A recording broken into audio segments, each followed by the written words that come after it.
गोली चलाने में भले मनाही है, गोली चलाने में तो मनाही है नहीं। जिसकी एक सीट भी नहीं होती वो भी भारत का प्रधानमंत्री बनते घूमता है।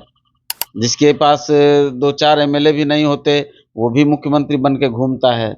जिसके पास 2-4 कैंडिडेट भी नहीं होते वो मुख्यमंत्री का नारा लगाता है। अगर एज ए वर्कर हमसे पूछिएगा तो हम चाहेंगे हम 40 सीट पर लड़ेंगे, और नहीं तो कम से कम 2015 में जितनी सीटों पर हम लड़े हैं उतनी पे तो लड़े ही। मतलब 20 प्लस क्या मांग है? क्यों नहीं। नमस्कार, आप देखना शुरू कर दिए हैं दर्श न्यूज और मैं हूं कुमार मनीष। देखिए, पहले हम एक बयान को सुनवा रहे हैं, पहले इस बयान को सुनिए। एनडीए के किसी भी कैंडिडेट को इतनी ताकत नहीं है कि बिना चिराग पासवान जी का जीत ले वो किसी 243 में से कोई विधानसभा। तो हमारी ताकत तो 243 पे है। जहां तक हमारे पार्टी के प्रतिनिधित्व की बात है तो हमारे पार्टी में प्रतिनिधित्व हमारी जितनी ज्यादा होगी एनडीए में उतनी ज्यादा एनडीए का सीट हम लोग जीत कर लाएंगे। ये हम लोग प्रमाणित किए 2024 के लोकसभा चुनाव में। तो आपने सुना इस बयान को? यह बयान कोई और नहीं, चिराग पासवान के नेता, ये मीडिया के पैनलिस्ट में हैं, रंजन जी। उनका ये बयान है। वो कह रहे हैं कि एनडीए के जो भी घटक दल है उनमें इतनी ताकत नहीं है कि अपने प्रत्याशी को जीत के दहलीज पर बिना चिराग के पहुंचा सकते हैं। हमारे साथ बातचीत करने के लिए हम पार्टी के राष्ट्रीय प्रवक्ता श्याम सुंदर जी है। इस बयान को आप भी सुने। अब इस बयान पर आप क्या कहिएगा? कुछ नहीं कहेंगे। आप लोग को पावर नहीं है ना? सबकी अपनी अपनी बात है। अब इस तरह की भाषा को मुझे नहीं लगता कि मीडिया को बोलना चाहिए। हमारा पावर क्या है, उसका पावर क्या है, किसी का पावर क्या है, वो सब जनता भी जानती है। गठबंधन में उस पर बातें होंगी, कौन किस सीट पर लड़ेगा। जहाँ तक अब उनको अपना बात कहना है, भाई कोई भी कार्यकर्ता होता है तो उसको लगता है कि हम जितने जोर से अपने दल की इस तरफ बात करेंगे तो हो सकता है उनको टिकट का कहीं गुंजाइश लगता होगा। ये सब अपनी जगह पे, लेकिन सरजमी आपको भी पता है, हकीकत आपको भी मालूम है। सरकार चल रही है, सरकार 2020 में बनी, कैसे बनी, क्या बनी, किसके बिना बनी, किसके साथ बनी, सबको पता है। तो देखिए बहुत सारी, अब कोई क्या बोला तो कोई कुछ बोलता रहेगा, तो हर बात का जवाब देने के लिए हम लोग थोड़े बैठे हैं। लोजपा का मतलब होता है चिराग पासवान, लोजपा का मतलब उनके और 1-2 नेता हो सकते हैं, उनके कोई मुख्य वक्ता होंगे, उनकी बातों का जवाब दे सकेंगे हम लोग। अब एक पार्टी में 20 पैनलिस्ट होते हैं, अब कोई कुछ बोल दिया उस पर क्या जवाब दीजिएगा? इस पर बेहतर जवाब उनकी पार्टी के नेता से आपको लेना चाहिए। लोजपा के जो शीर्ष नेता हैं, जो वरिष्ठ नेता हैं, उनसे जाकर के उनकी पार्टी उनकी बातों का जवाब मांगिए तो बेहतर होगा। मीडिया पैनलिस्ट नहीं है। लगातार आप पर अरुण भारती जी सवाल आप लोगों पे उठाते रहे हैं, आप लोग चुप्पी साधते रहे हैं। नहीं, हमको नहीं लगता है कि अरुण भारती जी हमारे ऊपर कोई सवाल करते हैं और हम चुप्पी साधे रहते हैं। जब आप सब क्या बोलते हैं भाई, जीतन राम मांझी जी और उनकी पार्टी पर कोई सवाल कर दे और हम चुप्पी साधे रहें, ये तो कोई नहीं कह सकता है।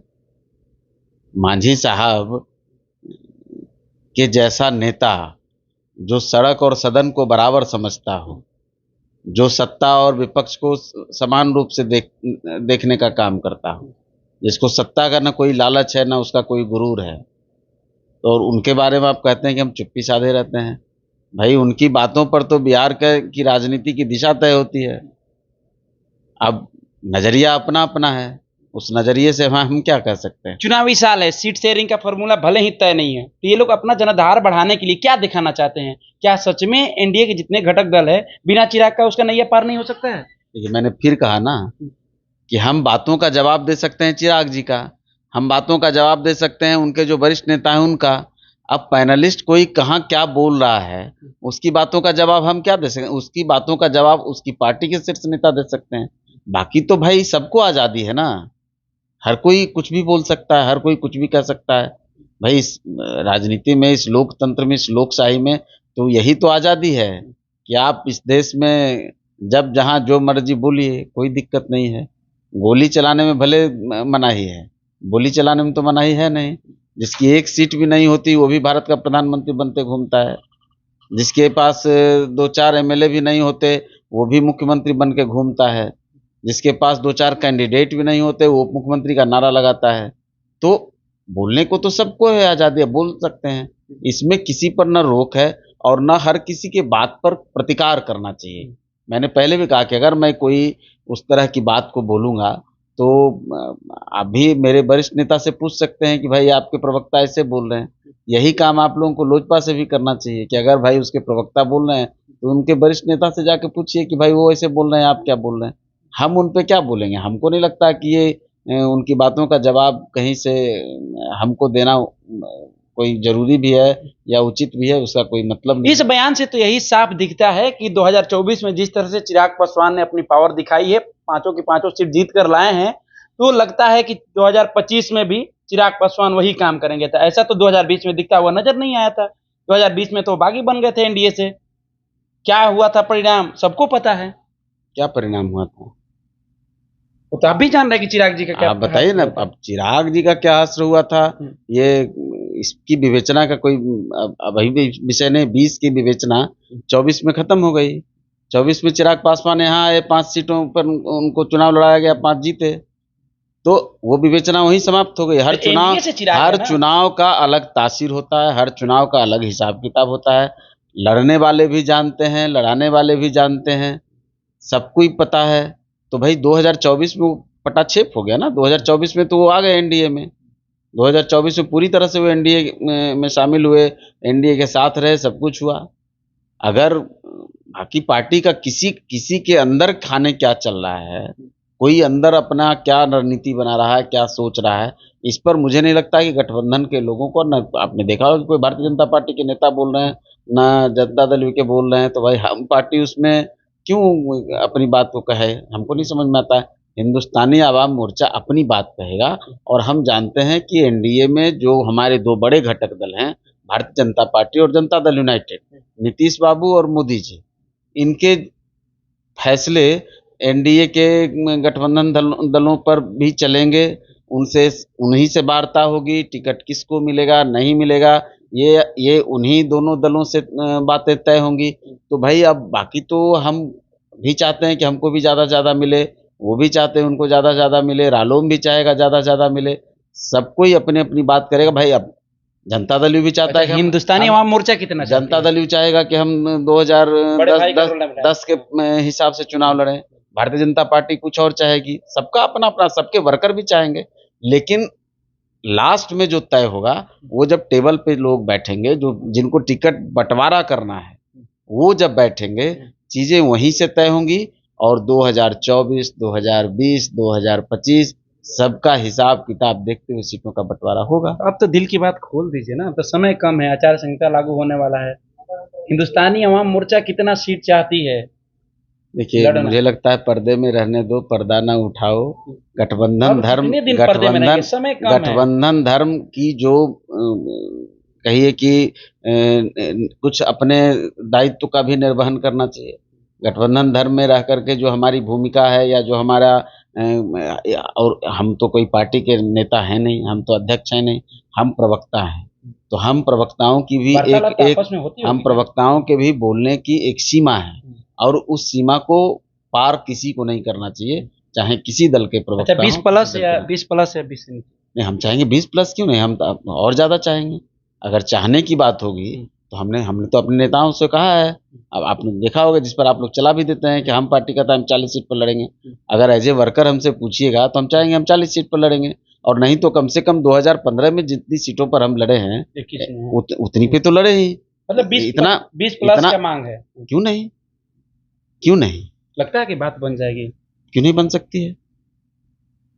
हमारा तो गठबंधन पर बहुत उधार भी है। हमने तो बहुत सारे जगहों पर हमने कुर्बानी दी है, बहुत सारी जगहों पर हमने कुर्बानी ही देते रहे हम लोग। तो अगर उस नजरिए से देखा जाएगा तो भाई हिंदुस्तानी आवाम मोर्चा तो इस गठबंधन के लिए सबसे ज्यादा रिलायबल रही है, सबसे ज्यादा विश्वसनीय अगर कोई घटक दल है तो हिंदुस्तानी आवाम मोर्चा है। चाहे प्रधानमंत्री जी के विषय पर कोई बात कभी आई हो, चाहे मुख्यमंत्री की कुर्सी बचाने की बात आई हो, चाहे जो भी रहा हो, तो हमारा एक लंबा संबंध है और हमने हमेशा कंसीडर किया है। हमने लोकसभा के चुनाव में भी कंसीडर किया, हम लोगों ने 2015 में भी कंसीडर किया। लेकिन ठीक है, आज हम चाहते हैं कि हमको उसका रिवार्ड भी मिलना चाहिए। चलिए आखिरी सवाल रख लेते कार्यकर्ता हैं। चाहते हैं कि भाई अब पार्टी को थोड़ा आगे बढ़ाना है। हमारे नेता ने भी कहा है कि पार्टी का हमारा मान्यता भी नहीं है पूरी तरह से। हम रजिस्टर्ड पार्टी तो हैं लेकिन मान्यता प्राप्त पार्टी नहीं है। उसके लिए जो सीमाएं हैं उसको हम क्रॉस करना चाहेंगे और हम चाहेंगे गठबंधन के लोग जैसे हम उनको आगे बढ़ाने में मदद करते हैं वैसे ही वो भी हमारी मदद करेंगे। चलिए एक सवाल और रख लेते हैं। उपेंद्र कुशवाहा कल भी इस चीज को चर्चा करते हुए नजर आए कि जेडीयू की कमान जल्द से जल्द निशांत कुमार के हाथ में हो, समय से पहले जेडीयू की जो कमान है वो निशांत कुमार संभाल ले। लेकिन नीतीश कुमार अभी तक इस पर विचार नहीं किए हैं। कार्यकर्ता द्वारा मांग तो किया जा रहा है, आपको क्या लगता है निशांत को चुनाव से देखिए, पहले फिर समय? इस बात का जवाब उपेंद्र कुशवाहा जी के पार्टी के लोग दे सकते हैं, उनके प्रवक्ता दे सकते आप हैं। एक घटक दल हैं, नहीं, मतलब आप क्या चाहते हैं कि नहीं निशांत तो जी के फिर सामने नहीं तो फिर जनता दल यूनाइटेड से जाकर ये सवाल पूछिए। हिंदुस्तानी आवाम मोर्चा का देखिए, हम लोग अपना दल अलग अलग दल है, हम अपने दल को कैसे नहीं, चलाएंगे। अपने विचार को हम रख सकते हैं आप नहीं, वो उनका विचार है तो हम उनके विचार को काट भी नहीं सकते। आप चाहते हैं कि ना निशांत उनके कुमार जी ना का उनके सामने- विचार को हम काट सकते हैं, ना जनता दल यूनाइटेड के फैसले को हम चैलेंज कर सकते हैं, ना जनता दल यूनाइटेड क्या करेगा, नीतीश कुमार जी क्या करेंगे, इस पर हमारा कोई उनके पार्टी के अंदरूनी फैसलों पर कोई हमारा मत लिया जाएगा। हमको ऐसा भी नहीं लगता है। उनके पास सक्षम लोग हैं, वो अपना तय करेंगे क्या करना नहीं करना है। और नीतीश कुमार जी को मुझे नहीं लगता कि ऐसे सलाह किसी को उनकी उनको किसी की ज़रूरत है। उपेंद्र कुशवाहा जी का अपना एक है, उनका अनुभव है, वो उनके लंबे समय से साथी रहे हैं, समता पार्टी के समय से उनके साथ रहे हैं, तो वो उस हिसाब से किस हिसाब से बोलते हैं उसका जवाब वो दे सकते हैं। लेकिन हम पार्टी, मुझे नहीं लगता कि इन दोनों दलों के बीच में या उनके सुझावों के बीच में या तो उनकी बात को हम काटें या उनको कुछ सुझाव दें, इसकी आवश्यकता हमको नहीं लगती। चलिए, तो दिल की बात आज जुबा पे आ ही गई। हिंदुस्तानी अवाम मोर्चा 2025 में चाहती है कि 20+ सीट हमको भी मिले और 20+ पर हम अपनी तैयारी करेंगे। हिंदुस्तानी अवाम मोर्चा के राष्ट्रीय प्रवक्ता श्याम सुंदर जी कह रहे हैं कि कुर्बानी हमारी पार्टी बहुत दे दी है। इस बार इनकी जो विचार है कि हम चाहते हैं कि इस बार जो चुनाव लड़े 20+ पे लड़े। फिलहाल देखना होगा एनडीए में जो सीट शेयरिंग का फॉर्मूला है, कौन किसको कितना सीट मिलता है, क्योंकि 5 घटक दल है, सभी चाह रहे हैं कि हम ज्यादा से ज्यादा सीट पर चुनाव लड़े। ऐसे में जो बड़े भाई और छोटे भाई की भूमिका कौन निभाएंगे, देखना होगा। फिलहाल हम इस खबर में इतना ही छोड़ जाते हैं। दीजिए हमें इजाजत, धन्यवाद।